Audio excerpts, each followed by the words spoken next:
It's so good to be back, and you know, our hearts went out to all of you, all the folks down your way in those floods, the way they just ripped your part of your country apart, what's happened in terms of this state, the way you bounced back, and how much more work there is to do. I made a commitment, and a bunch of us made a commitment to Tom Harkins. When we go back, we are passing serious legislation to fund all the cleanup is needed to make sure Iowa gets back on its feet. In a Obama-Biden administration, we will never forget people who have been knocked down. I'm going to talk a lot about retirement, their retirement and our retirement. Folks, look,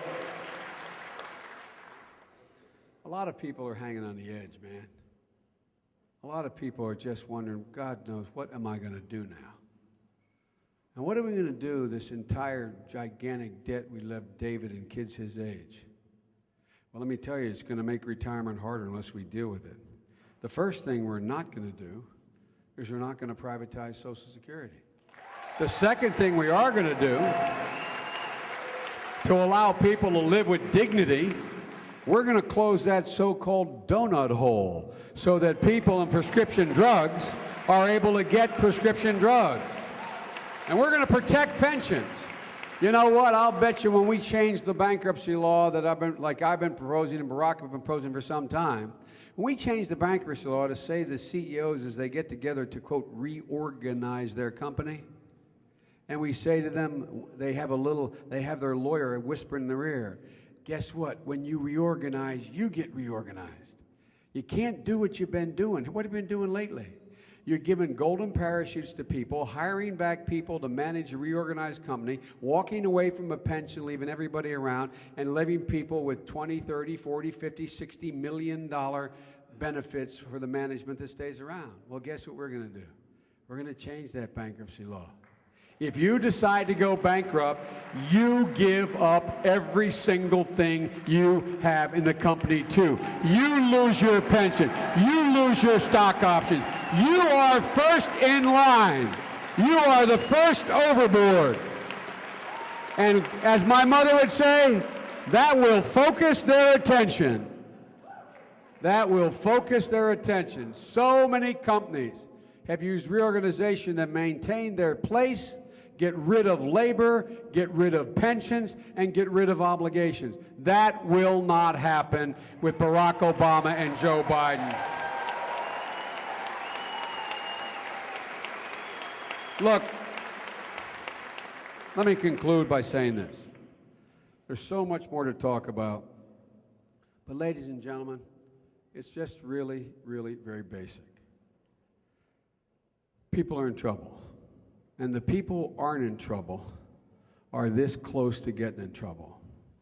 And there's nothing on the horizon in this administration or in a McCain administration that lead anyone to believe that we're going to be able to change that circumstance. But what you're going to hear from the Republicans in Iowa, and you're going to hear from Republicans all over the country, is, you know, Obama and Biden are out there making these big promises. Cost a lot of money. True, what we're talking about cost over $125 billion. They're not going to be able to pay for it. Just going to raise your taxes. We're not going to raise your taxes. We're going to take away their tax breaks. That's how we're going to do it. Now let me just give you two examples. Some of you have been my good friends for a long time. No, quoting my dad all the time. My dad used to say, Joey, don't tell me what you value, show me your budget, and I will tell you what you value.